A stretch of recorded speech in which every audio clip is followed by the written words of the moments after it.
भक्त रामदास जी की कहानी। गुजरात में एक गांव है जिसका नाम डाकोर है। वहाँ श्री रामदास जी नाम के एक भक्त रहते थे।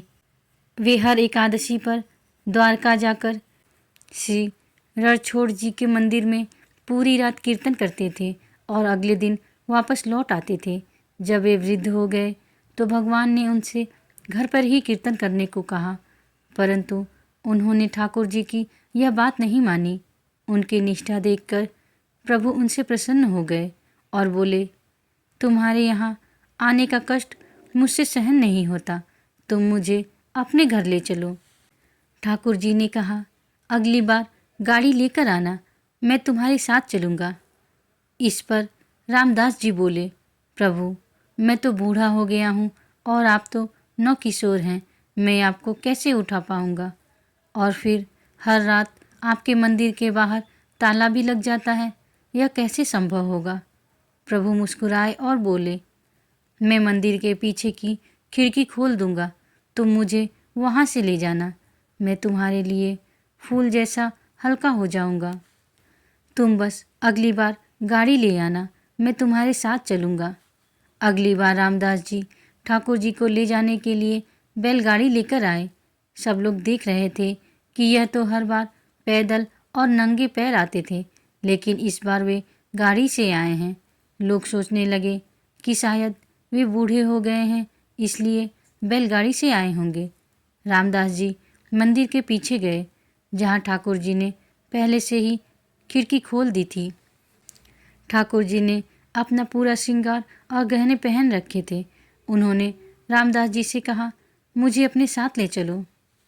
रामदास जी ने निवेदन किया, प्रभु आप ये सारे गहने उतार दीजिए, यह सब आपके पुजारियों के काम आ जाएगा और मुझे तो वैसे भी आपको ले जाने में डर लग रहा है, कृपया अपने आभूषण ही छोड़ दीजिए।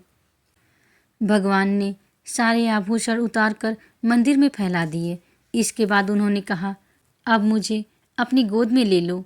ठाकुर जी फूल जैसे हल्के हो गए थे। रामदास जी ने उन्हें गोद में उठाया और बैलगाड़ी में बिठा लिया। फिर वे डाकोर की ओर चल दिए।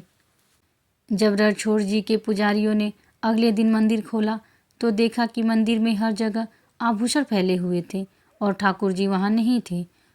उन्होंने खुली हुई खिड़की देखी और समझ गए कि जरूर वह बैलगाड़ी वाला भक्त ही ठाकुर जी को ले गया होगा।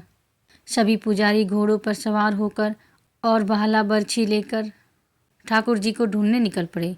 उन्होंने रामदास जी को ढूंढ लिया और उनका पीछा करने लगे। रामदास जी ने ठाकुर जी से कहा, प्रभु ये तो हमारा पीछा कर रहे हैं, अब हम क्या करें। पास ही एक तालाब था। ठाकुर जी ने रामदास जी से कहा, मुझे इस तालाब में छुपा दो। रामदास जी ने ठाकुर जी को तालाब में छुपा दिया। ठाकुर जी के पुजारी उन्हें ढूंढते हुए रामदास जी के पास आए और उनसे ठाकुर जी के बारे में पूछने लगे। जब रामदास जी ने कुछ नहीं बताया तो वे उन्हें भालों से मारने लगे। जब पुजारियों की नज़र तालाब की तरफ पड़ी तो वहाँ से खून बहता हुआ दिखा। वे सभी दौड़ते हुए तालाब की ओर गए। उन्होंने देखा कि ठाकुर जी जल में खड़े थे और उनके शरीर पर भालों के घाव थे जिनसे खून निकल रहा था। पुजारियों ने ठाकुर जी से वापस चलने को कहा। ठाकुर जी ने उनसे कहा, तुम जैसे निर्दयी लोगों के साथ मैं वापस नहीं चलूँगा, मैं तो रामदास जी के साथ जाऊँगा। पुजारियों ने ठाकुर जी से कहा, प्रभु आपकी वजह से जो धनराशि मिलती है उसी से हमारा जीवन चलता है। ठाकुर जी ने उत्तर दिया, बस धन की ही बात है ना। रामदास जी तुम सबको मेरे वजन के बराबर सोना दे देंगे। सारे पुजारी यह सुनकर खुश हो गए और इस प्रस्ताव पर राजी हो गए।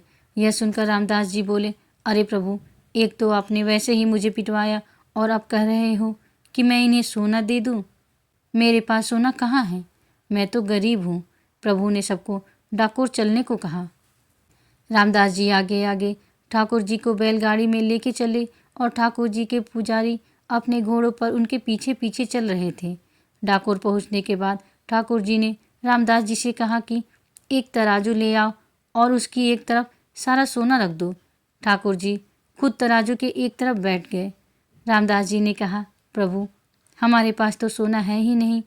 ठाकुर जी ने कहा, तुम्हारी पत्नी की एक छोटी पतली सी नथ सोने की है, उसे ले आओ, मैं उसी में तुल जाऊंगा।